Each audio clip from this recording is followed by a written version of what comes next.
The classroom buzzed with the energy of a Friday morning. Mrs. Carter stood by the whiteboard, erasing the spelling words from earlier, while her students chattered about their weekend plans. In the middle row, a boy named Ethan sat quietly, his shoulders slumped. He'd been unusually silent all week, and Mrs. Carter had noticed. During recess, she'd overheard him muttering to a friend about how boring his life was, how he wished he lived somewhere exciting, like the city, instead of their small town. As the class settled down for story time, Mrs. Carter called Ethan up to the front.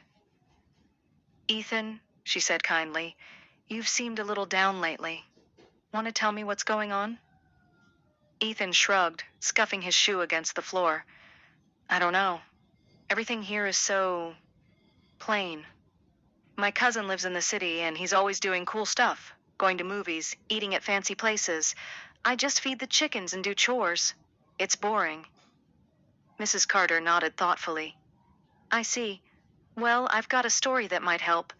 It's about two mice, one from the country and one from the town. Want to hear it?" Ethan perked up a little, and the class leaned in as Mrs. Carter began. "Once upon a time, in a peaceful countryside filled with golden fields and quiet streams, there lived a country mouse. He had a cozy little home in a hollow log, and his days were simple. He'd nibble on grains he found in the fields, sip water from the brook, and sleep under the stars. It wasn't fancy, but it was safe and calm. One day, his cousin, the town mouse, came to visit. The town mouse was sleek and stylish, with a shiny coat and a twitchy nose. He lived in a grand house in the city, where the floors were marble and the pantry was stuffed with treats. When he arrived at the country mouse's log, he wrinkled his nose. "What's this?" he said. "You live in a log, and all you've got is some dry old wheat? Cousin, you've got to come visit me in town. I'll show you how to live." The country mouse was curious, so he agreed. The next day, they scampered off to the city. When they got there, the country mouse's eyes grew wide. The streets were bustling with noise, horses clopping, people shouting, wheels rumbling. The town mouse led him into the grand house, straight to the dining room. There, on a long table, was a feast. Cakes with creamy frosting, chunks of cheese, juicy grapes, and crusty bread. "See," said the town mouse, nibbling a grape. "This is the life." The country mouse took a bite of cheese, and it was the richest, most delicious thing he'd ever tasted. He started to think maybe his cousin was right. Maybe the country was too simple. But just as they were eating, the door burst open. In stormed two huge cats, hissing and swiping with their claws. The mice squeaked and dashed under the table, barely escaping. The country mouse's heart pounded as they hid, waiting for the cats to leave. When it was safe, they crept back to the food. But then a human came in, banging pots and yelling. The mice had to run again, squeezing into a tiny hole in the wall.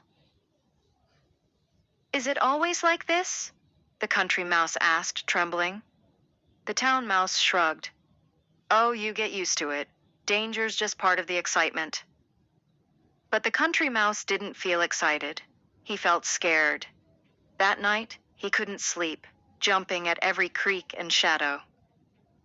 The next morning, he packed up his little bundle. "Cousin," he said, "your life is fancy, but it's too dangerous for me. I'd rather have my quiet log and my plain wheat than live in fear."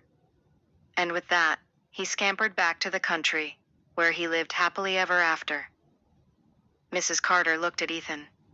"So what do you think, Ethan? Which mouse was right?"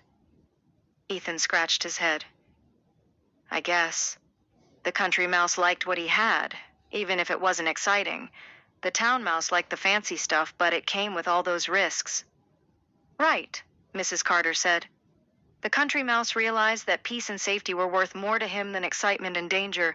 "Ethan, maybe your life here, feeding chickens, doing chores, seems boring compared to the city. But think about what you do have. A safe home, friends, fresh air. Sometimes the simple things are the best." Ethan nodded slowly. "Yeah, I guess I don't have to worry about cats chasing me." The class laughed, and over the next few weeks, Ethan started to see his life differently. He took pride in his chores, even telling his friends about the baby chicks he'd helped hatch. By the end of the term, he'd won a prize for his science project, raising plants from the farm, and he grinned as he accepted it. Simple could be special, after all. Moral lesson: appreciate what you have. Excitement might sound fun, but peace and safety are treasures worth keeping.